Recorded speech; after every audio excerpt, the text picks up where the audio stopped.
From Khabib talking about the lightweight title shot picture to Isreal Adesanya talking about his days before the UFC, all this and more in today's MMA rumor. Let's get to it. 1. DC doesn't think Luke Rockhold should be calling out Paulo Costa.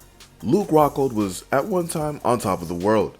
He won on a 5-fight winning streak and had just beaten then middleweight champion Chris Weldman in December 2015.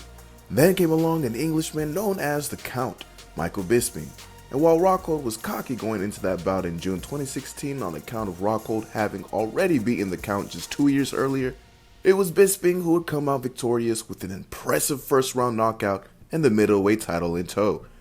Since that fight, he's gone 2-1, including a failed move to the light heavyweight division when he took on Jan Blachowicz. Now, 2.5 years later after his last bout in July 2019, Rockhold is looking to make a comeback and is targeting a top contender in the middleweight division, Paulo Costa. Costa is no slouch. He's a former title contender whose nickname, Borrachina, means the eraser. He's been known as a knockout artist, as he's won 4 of his 7 UFC fights via knockout or TKO, something he was also known for before his UFC debut in 2017. So this is why Daniel Cormier, a longtime friend of Rockhold who's trained alongside him at AKA in California, is asking himself, why Costa? This is what DC said in a recent episode of the DC and RC show. I don't quite understand why he wants that fight so bad. I don't know, I don't know what Luke has seen in Paulo Costa over the course of the last few fights that makes him want that fight so much. Is it a winnable fight? Absolutely. But is there a lot of danger in that fight? Yes. Absolutely. While Rockhold is known for his wrestling prowess, he's also been knocked out in 3 of his last 4 fights in spectacular fashion. After more than 2 years off, there's still more to see if he can still mount a comeback in the middleweight division. What do you think about DC questioning why Rockhold is calling out Costa? Let us know in the comments. 2. Prior to the UFC, Isreal Adesanya struggled like the rest of us. Isreal Adesanya recently signed a lucrative contract extension with the UFC, and while details of the contract have not been revealed, it's been said that he's now the 2nd highest paid fighter in the promotion, right behind the Irishman himself, Conor McGregor. Adesanya has done more than enough to earn that contract, from going on a 9-fight winning streak to winning the middleweight title within 2 years to moving up in weight to challenge the LHW champion. Adesanya has proven to be one of the biggest draws in the sport and an enigmatic figure who knows how not just to sell a fight, but also to entertain while in the octagon. So it's not surprising that the promotion would give him such a big payday for his fights, especially because he's been running through opponents and is looking like he'll be lapping the middleweight division. But there was a time when Adesanya was just as broke as everyone else, and he relayed this tidbit in a recent interview on All Ghost TV on YouTube. This is what the last stylebender said about his time just before entering the UFC.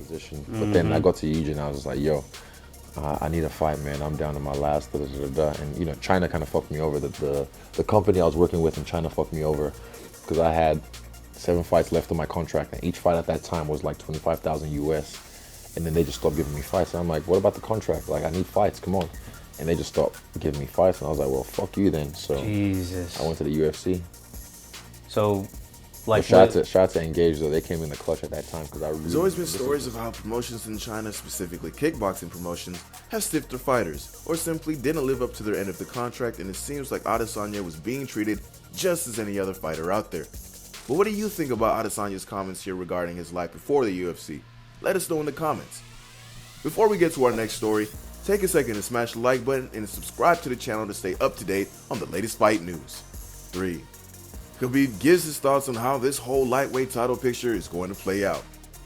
The UFC lightweight division got a bit more clear over the weekend when Islam Makhachev beat down Bobby Green in the first round at UFC Vegas 49. Makhachev was originally supposed to fight Beneil Dariush in what was an incredibly important matchup, as both men were riding long win streaks and beating top contenders on their way to a potential claim for a title shot. But when Dariush went down with an injury that forced him to withdraw from the fight, Green was tapped for the fight, and the rest is history. Makhachev didn't skip a beat and imposed his will from the opening bell. Now, with the #1 contender spot firmly in his grasp, Islam's mentor Khabib Nurmagomedov is outlining what he thinks will go down with the lightweight title shot picture. The former lightweight champion and Eagle FC owner said this during an interview after the event with Megan O'Leary. And of course we feel a little bit bad because he don't fight with Benil. He have big injury, and end of this year he gonna come back. If he win one fight, he's gonna be next on the line, you know. And Benil gonna be there, and Islam there. Islam have to fight for the title end of this year. And if Benil win, Islam win title, I think like Islam gonna defend his on his first title defense, he's gonna fight with Benil. Okay, yeah, that would be really interesting to see. This is how I see how division gonna move. You know? I love it. I mean, you're It's unclear the degree of injury that Darush suffered, so a timetable for his return is not known. Still, there's a lot that has to play out for this to take place.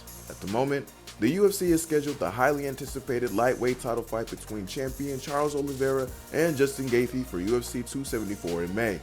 Makhachev will face the winner of this fight, which will take place later this year, perhaps in the final quarter of 2022.